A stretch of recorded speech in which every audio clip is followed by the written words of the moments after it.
कांग्रेस नेता पूर्व मुख्यमंत्री दिग्विजय सिंह के भाई लक्ष्मण सिंह को पार्टी विरोधी गतिविधियों और अनुशासनहीनता के चलते 6 साल के लिए पार्टी से निष्कासित कर दिया गया। यह कार्रवाई उनके द्वारा राहुल गांधी, रॉबर्ट वाड्रा और जम्मू कश्मीर के मुख्यमंत्री उमर अब्दुल्ला पर दिए गए विवादास्पद बयानों के बाद हुई है।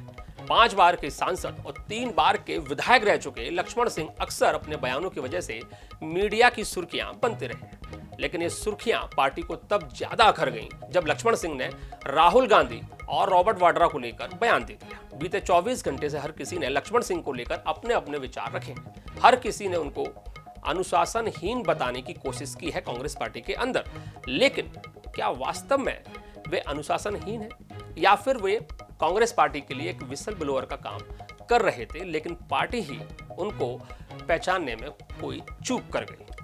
तमाम सवाल हैं और तमाम सवालों का जवाब देने के लिए आज मौजूद रहेंगे खुद लक्ष्मण सिंह।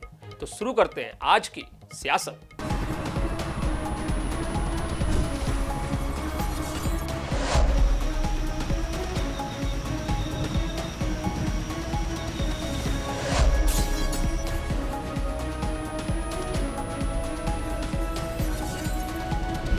बहुत स्वागत है और आपके साथ सवालों का क्रम शुरू करने से पहले मैं चाहूंगा अपने पीसीआर को बोलूंगा कि वो बयान चलाएं जिस बयान के बाद ये पूरी कंट्रोवर्सी खड़ी होती है। अब जहां फौज लगी है वहां इन्होंने नहीं किया,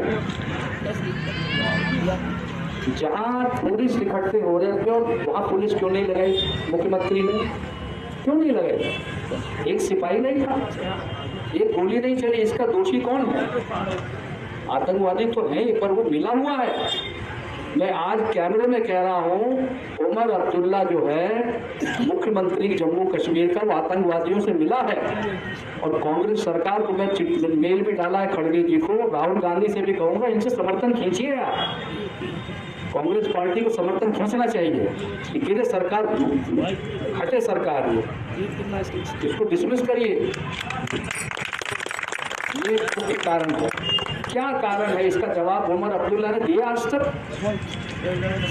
उसका बयान क्या था सुना आपने? क्या कि टूरिस्ट हवाई जहाज में आए थे, ताबूत में जा रहे हैं, ये मुख्यमंत्री का बयान था। और हमारा रॉबर्ट वाड्रा जीजा जी राहुल जी का, उसने क्या कहा? उसने कहा मुसलमानों को सड़क पर नमाज नहीं पढ़ने देते इसलिए आतंकवादियों ने हमला किया।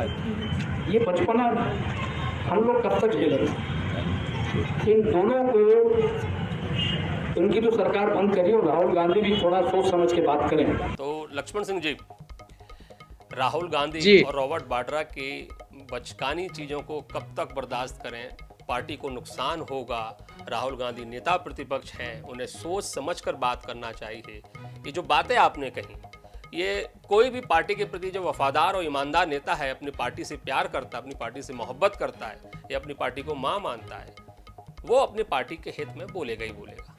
लेकिन बावजूद इसके ये बोला गया कि लक्ष्मण सिंह अनुशासनहीन है।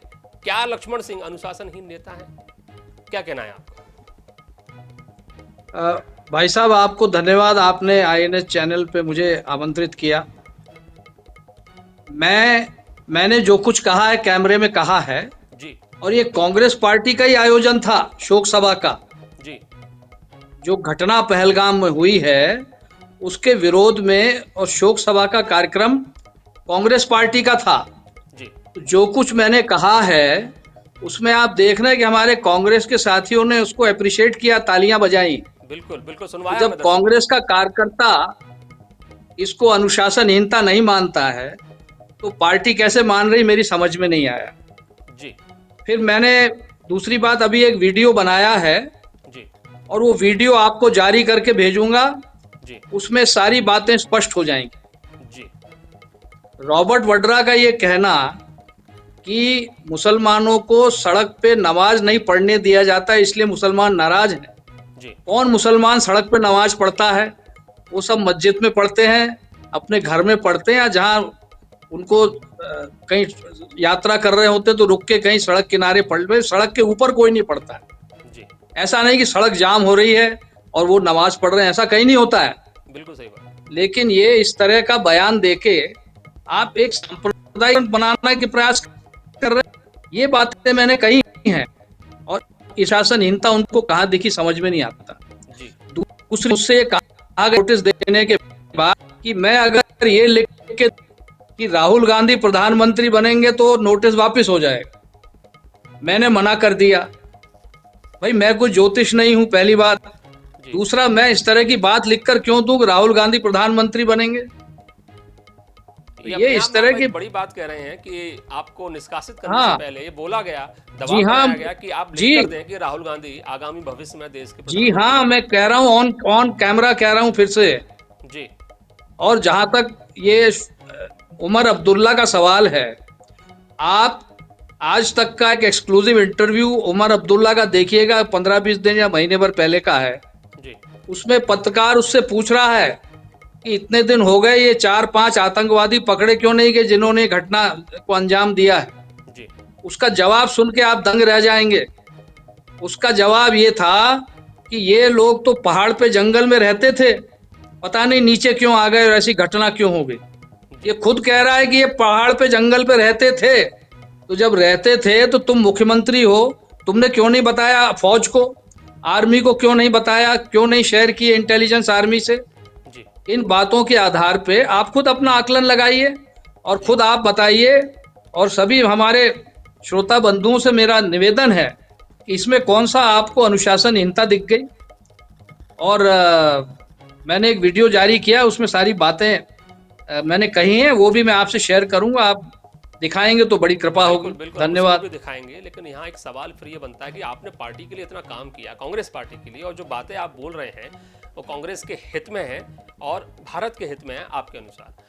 बट जब जी इतना हाँ, काम आपने पार्टी के लिए देश किया है, सर्वोपरि। फिर गैर तो छोड़िए, आपके अपने बड़े भाई दिग्विजय सिंह, बीते 24 घंटे से उनका एक बयान आपके समर्थन में नहीं आया है। जी मेरा कहना है, मेरा सवाल ये है कि पार्टी के लिए आपने इतना काम किया है और पार्टी के कई लोग आपके बयान के समर्थन में हैं, लेकिन आपके अपने बड़े भाई दिग्विजय सिंह, उनका आपके समर्थन में बीते 24 घंटे से एक बयान नहीं आया है। ऐसा क्यों है? अब ये उनसे पूछिए, मैं उनके उनकी उनकी तरफ से मैं जवाब नहीं दे सकता। वो जो ठीक समझेंगे कहेंगे, उनका हक है। क्या वो भी आपको अनुशासनहीन नेता मानते हैं? अब वो उनसे पूछिए, मुझे नहीं मालूम, मैं नहीं कह सकता। जी मुझे जो कहना था मैंने कह दिया। जी। क्या और आपको ऐसा मेरे लिए लगता है कि राष्ट्र हित सर्वोपरि है।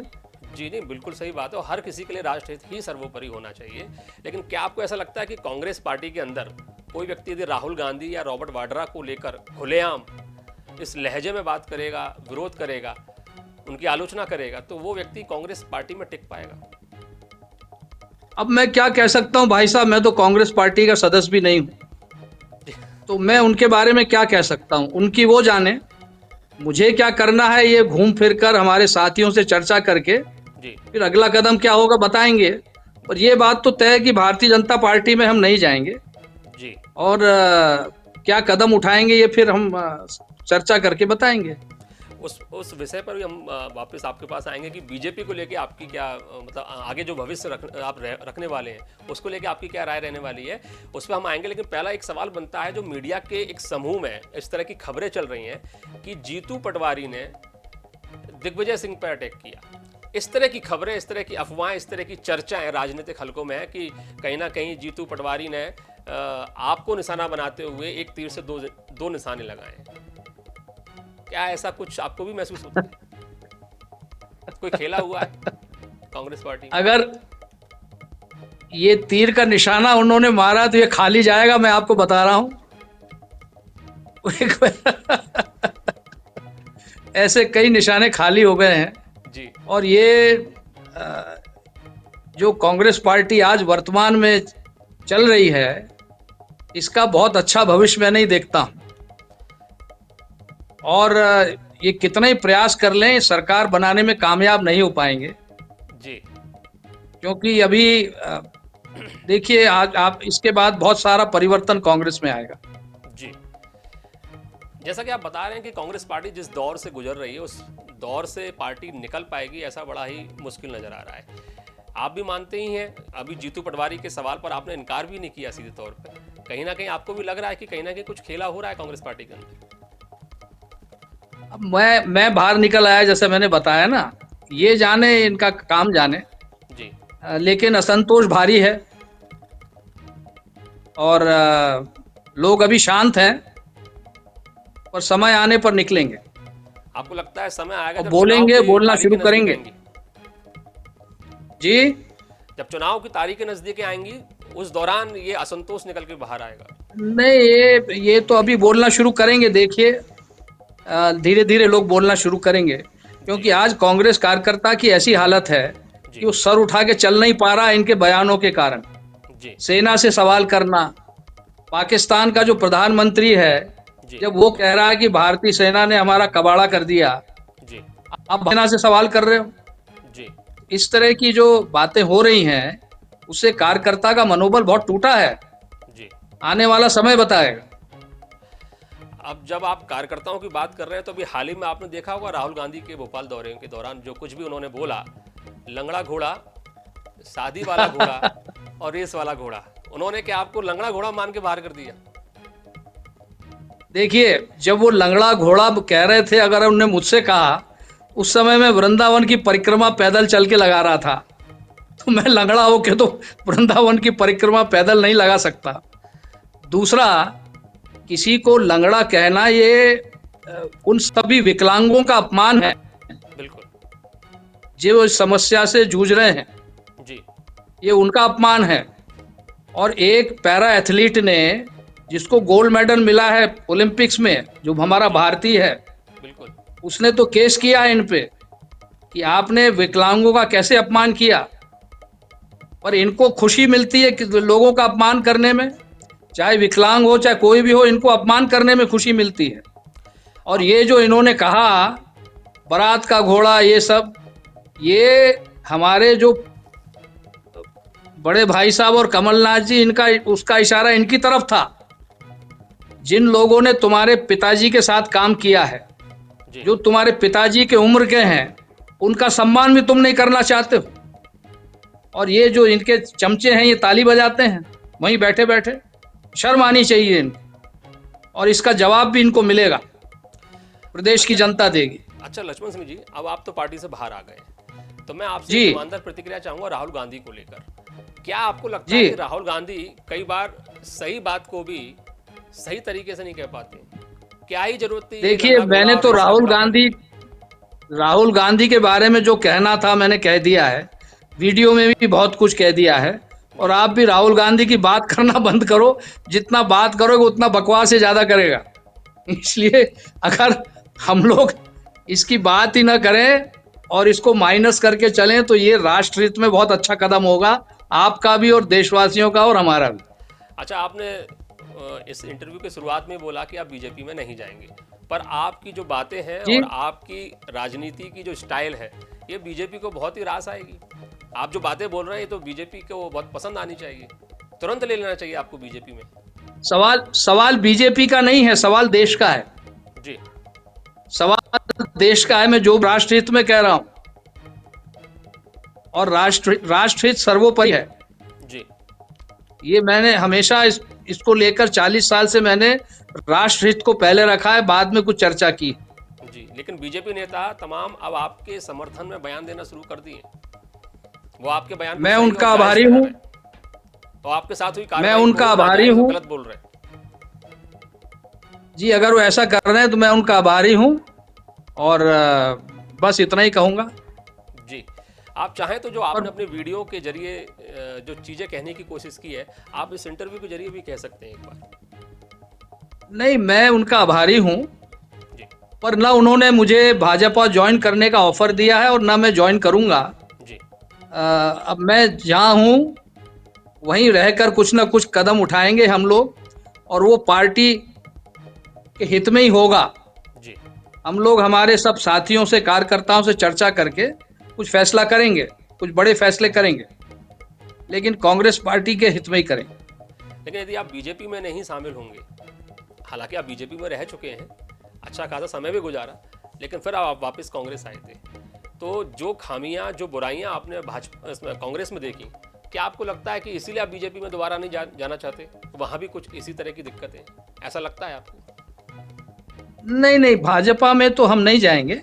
जी अब ये फैसला हम करेंगे, पार्टी कार्यकर्ताओं से चर्चा करके पूरे प्रदेश में घूम के क्या जनमत बनता है उसके हिसाब से फैसला करेंगे। जल्दबाजी में कोई फैसला नहीं करेंगे।